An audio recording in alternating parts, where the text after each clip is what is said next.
இந்த புலி பேர் என்ன? கொட்டப்புலி. இது அதிலிருந்து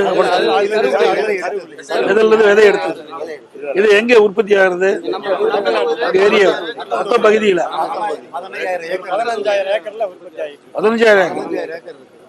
இது எங்க விற்பீங்க? திண்டுக்கல், மதுரையில ஹோல்சேல் வைக்கிறீங்களா அல்லது சில்லறை வியாபாரம்? இப்போ என்ன கிலோ என்ன விலைக்கு போகுது? 1350 ரூபாங்க. 10 கிலோ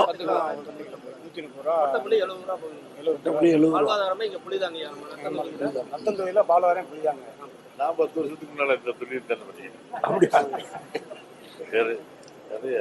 புளி பதிமா இந்த மாதிரி இருக்கிறத வாங்கி இந்த மாதிரி தயார் பண்றது. அதை உடைச்சி விதையை எடுத்துட்டு இந்த நாரையும் எடுத்துட்டு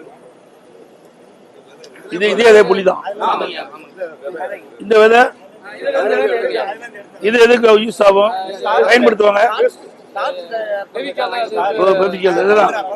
இது என்ன கிலோ என்ன விலைக்கு விற்பீங்க? கிலோ 35 ரூபா. சரி, இது வந்து 1 கிலோ இந்த புளியிலிருந்து கொட்டையை எடுத்து புளிக்கு எவ்வளவு கூலி கொடுப்பீங்க ஆளுக்கு? 15 கிலோவுக்கு 200 ரூபா. இதுல இருந்து விதை எடுத்து இது மாதிரி விதை எடுத்த புளிக்கு 15 கிலோவுக்கு 200. புளி ஆகுறதுக்கு நல வாரியம் அமைச்சு கொடுங்க. என்ன இது என்ன உடனுக்குடன் வித்துருவீங்களா அல்லது இருப்பு வச்சு வைப்பீங்களா? இருப்பு வச்சு சீசன்ல வந்து இருப்பு சவதமான நேரத்துல இருப்பு வைக்கிற மாதிரி. எவ்வளவு நாளைக்கு இது இருப்பு வச்சிருக்க முடியும்? 1 வருஷம் வச்சுக்கலாம். இல்ல ஏசி கூட வைக்கணுமா சாதாரண? அது நீங்க கூட நீங்களே வச்சிருக்கீங்களா? இல்லைங்க, ஐயாட்ட வாடகை தாங்க, பிரைவேட்ல இருக்கு. கவர்மெண்ட்ல அமைச்சு கொடுத்தா எங்களுக்கு பேர் உதவியா இருக்கு. கொஞ்சம் சீசன் நேரத்துல குளிர்பதன கிடங்கு வேணுங்கிறீங்க? ஆமாங்க. சரி, ரைட், வாழ்த்து.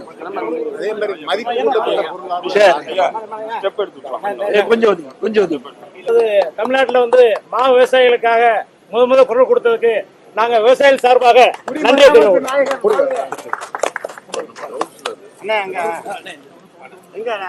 நேராச்சு மழை வேற